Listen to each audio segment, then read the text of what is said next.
మిత్రులారా, ఈ వేదిక మీద నుంచి తెలంగాణ రాష్ట్రానికి నేను చెప్పదలుచుకున్నా. అయ్యా, ఇవాళ మీరు ఆలోచన చేయండి. మేము కాంట్రాక్టర్లకు, శ్రీమంతులకు, లేకపోతే జాగీర్దారులకు, జమీందారులకు టికెట్లు ఇయ్యలే. షాద్నగర్లో నేను టికెట్ ఇచ్చిన ఈర్లపల్లి శంకర్ ఒక రజక కుటుంబం నుంచి, సామాన్య కుటుంబం నుంచి, ఒక రజక కుటుంబంలో ఉన్నవాడు పైకి రావాలంటే ఎంత కష్టమో మీరు ఆలోచన చేయండి. ఇవాళ ఈ రాష్ట్రం మొత్తం మీద ఒక రజక కుటుంబం నుంచి ఒక యువకుడు ఎమ్మెల్యే అయిందంటే అది కాంగ్రెస్ పార్టీ శ్రీమతి సోనియా గాంధీ గారి ఆశీర్వాదంతో ఒక రజకుడు కూడా ఇవాళ కాంగ్రెస్ పార్టీలో ఎమ్మెల్యే అయిందని నేను చెప్పదలుచుకున్నాను.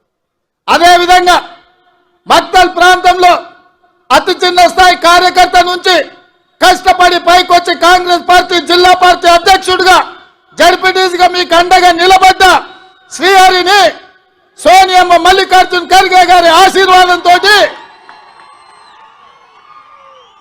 ఒక ముదిరాజు బిడ్డను ఇవాళ మక్తల్ నుంచి ఎమ్మెల్యేగా గెలిపించడం ఇది కాంగ్రెస్ పార్టీ వల్ల సాధ్యమైందా, లేకపోతే ఇంకెవరైనా ఈ అవకాశం ఇస్తారా అని నేను అడుగుతున్నా. మిత్రులారా, ఈ రాష్ట్రంలో 119 అసెంబ్లీ నియోజకవర్గాలు ఉంటే 10% జనాభా ఉన్న ముదిరాజులకు కల్వకుంట్ల చంద్రశేఖరరావు ఒక్క టికెట్ కూడా ఇవ్వలే.